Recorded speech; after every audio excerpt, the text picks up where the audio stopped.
Hi guys, this is Valentina Palladino for Ars Technica, and I'm here with a whole bunch of fitness trackers. And I'm also wearing one too. Now the main thing that we're looking at with these fitness trackers is swim tracking. All of them can track swim in some respect. Since it's the summertime and a lot of people are going to be out in their pools more often, they wanted to see, are specifically swim trackers worth getting over something that has, all-purpose features as well. Like most of these can track steps, calories, distance, just your regular activity. So what we have here, there's a Pebble smartwatch, the Move Now, 2 Garmin devices. One is specifically called Garmin Swim, only for swimming. The other one is the Vivoactive HR. Then we have the Withings Go, and on me right now is the Polar V800.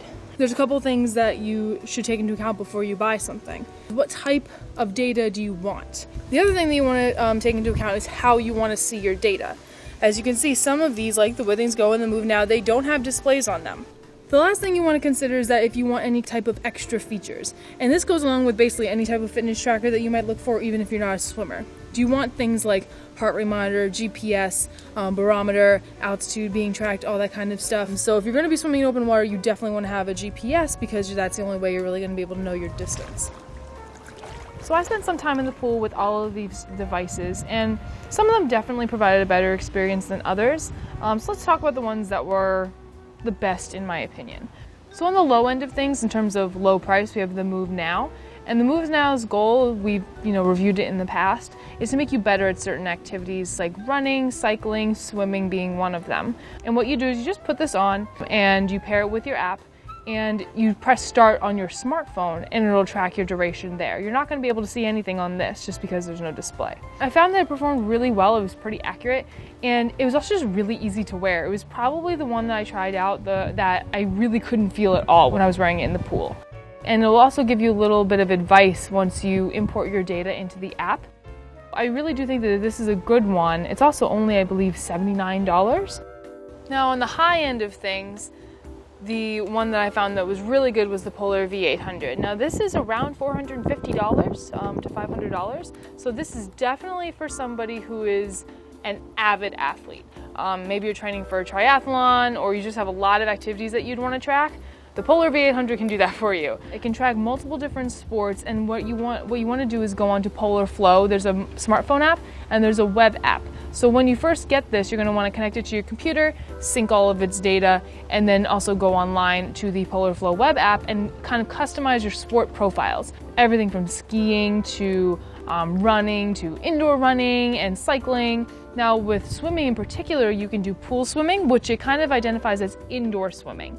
So with that, you want to know, because I didn't know that to begin with, and I chose that, that's not going to turn on the GPS. It's going to assume that you're indoors. It also has outdoor swimming, which I believe is called open water swimming. And that will automatically have the GPS turned on and it will grab your location. So the good thing about the V800 is that it does have a display. And one of the cool things about it is that on the Polar Flow web app, you can customize what you want to see on different displays while you're swimming. So you can choose, if you want to see your total distance, if you want to see your total time, if you want to see heart rate, max heart rate, lap time, maximum heart rate during a lap, like all those crazy things, there's a combination and Polar probably has it. So if you're really looking to train with something specific and you're trying to hit a specific goal, Polar will be able to have you track it and you can see it immediately. One thing that should be mentioned about the Polar V800 is it does not have a built-in heart rate monitor. However, you can use a Polar heart rate chest strap to track heart rate while you're swimming. So the main Garmin device that I wanted to try was the Garmin Swim. I saw a lot of forums online saying that Garmin Swim was a great one for swimmers because that's all it is. All it does is to track swimming. You can't track daily activity with this. You can't track running.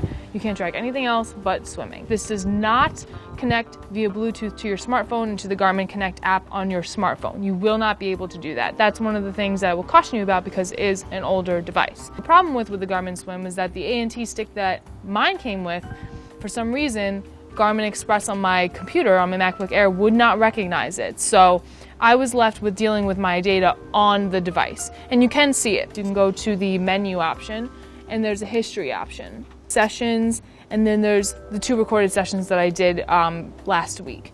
And you can click on it and you can see the total time, how many yards you swam, how many lengths of the pool that you did, strokes, SWOLF, which is like this really in-depth swimming stat that only Garmin so far tracks it. All of these things you can see on the device. You don't have to connect it to Garmin Connect. It costs $150, so it is like kind of mid-range there. I had the Garmin Vivoactive HR, which we've had reviewed in the past. And this is another multi-sport one, very similar to the Polar V800. It can track a whole bunch of different activities, including running and swimming and cycling and all that kind of stuff, strength training, all of that. And this is about $250.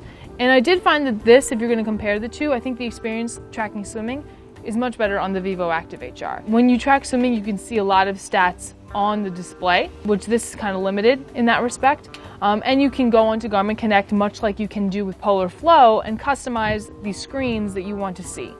And you can also actually do that straight from the device. You can just choose about 3 or 4 stats that you want to see on the display while you're swimming. This does have a built-in heart rate monitor, but I didn't realize this when I started, but it does turn that off when you're swimming. But it can connect to Garmin heart straps, so you could incorporate that into track heart rate while you're swimming.